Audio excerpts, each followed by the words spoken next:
सच्ची सुंदरता एक संभ्रांत प्रतीत होने वाली अतीव सुंदर महिला ने विमान में प्रवेश किया और अपनी सीट की तलाश में नजरें घुमाई। उसने देखा कि उसकी सीट एक ऐसे व्यक्ति के बगल में है जिसके दोनों ही हाथ नहीं हैं। महिला को उस अफाइज व्यक्ति के पास बैठने में झिझक हुई। उस सुंदर महिला ने एयर होस्टेस से कहा कि वह उसके लिए नियत सीट पर सुविधापूर्वक यात्रा नहीं कर पाएगी, क्योंकि साथ की सीट पर एक दोनों हाथ विहीन व्यक्ति बैठा हुआ है जिसके दोनों हाथ नहीं है। उस सुंदरी ने एयर होस्टेस से सीट बदलने हेतु आग्रह किया। असहज हुई एयर होस्टेस ने पूछा, मैम, क्या मुझे कारण बता सकती है? सुंदर महिला ने जवाब दिया, मैं ऐसे लोगों को पसंद नहीं करती। मैं ऐसे व्यक्ति के पास बैठकर यात्रा नहीं कर पाऊंगी। दिखने में संभ्रांत और विनम्र प्रतीत होने वाली महिला के ये उद्गार सुनकर एयर होस्टेस अचंभित हो गई। सुंदर महिला ने एक बार फिर एयर होस्टेस से जोर देकर कहा कि मैं उस सीट पर नहीं बैठ सकती और मुझे कोई दूसरी सीट दे दी जाए। एयर होस्टेस ने खाली सीट की तलाश में चारों ओर नज़र घुमाई, पर कोई भी सीट खाली नहीं दिखी। एयर होस्टेस ने महिला से कहा कि मैडम, इस इकोनॉमी क्लास में कोई सीट रिक्त नहीं है, किंतु यात्रियों की सुविधा का ध्यान रखना हमारा दायित्व है। अतः मैं वायुयान के कप्तान से बात करती हूँ, कृपया तब तक थोड़ा धैर्य रखें। ऐसा कहकर एयर होस्टेस कप्तान से बात करने चली गई।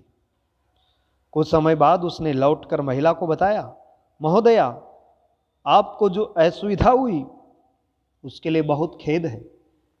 इस पूरे विमान में केवल एक सीट खाली है और वह है प्रथम श्रेणी में।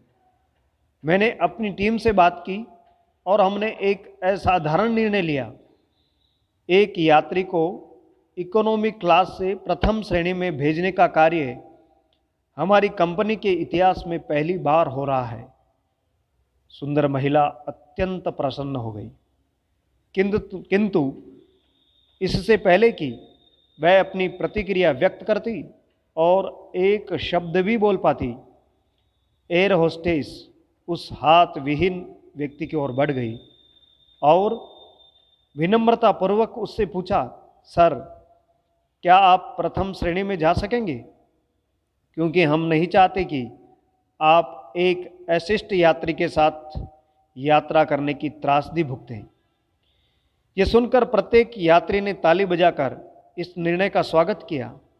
वह अति सुंदरी महिला तो अब शर्म से नजरें ही नहीं उठा पा रही थी। तब उस अपाहिज व्यक्ति ने खड़े होकर कहा, मैं एक भूतपूर्व सैनिक हूं और मैंने एक ऑपरेशन के दौरान कश्मीर सीमा पर हुए बम विस्फोट में अपने दोनों हाथ खोए थे। सबसे पहले जब मैंने इन देवी जी की चर्चा सुनी, तब मैं सोच रहा था, मैंने भी किन लोगों की सुरक्षा के लिए अपनी जान जोखिम में डाली और अपने हाथ खोए। लेकिन जब आप सभी की प्रतिक्रिया देखी तो अब अपने आप पर गर्व महसूस हो रहा है कि मैंने अपने देश और देशवासियों की खातिर अपने दोनों हाथ खोए। और इतना कहकर वह प्रथम श्रेणी में चला गया। सुंदर महिला पूरी तरह से शर्मिंदा होकर सर झुकाए सीट पर गड़ गई। उस अति सौंदर्य का कोई भी मूल्य नहीं है अगर आप दूसरों का सम्मान करना नहीं जानते, अगर आपके विचारों में उदारता नहीं है, तो आपका सौंदर्य दो कौड़ी का है।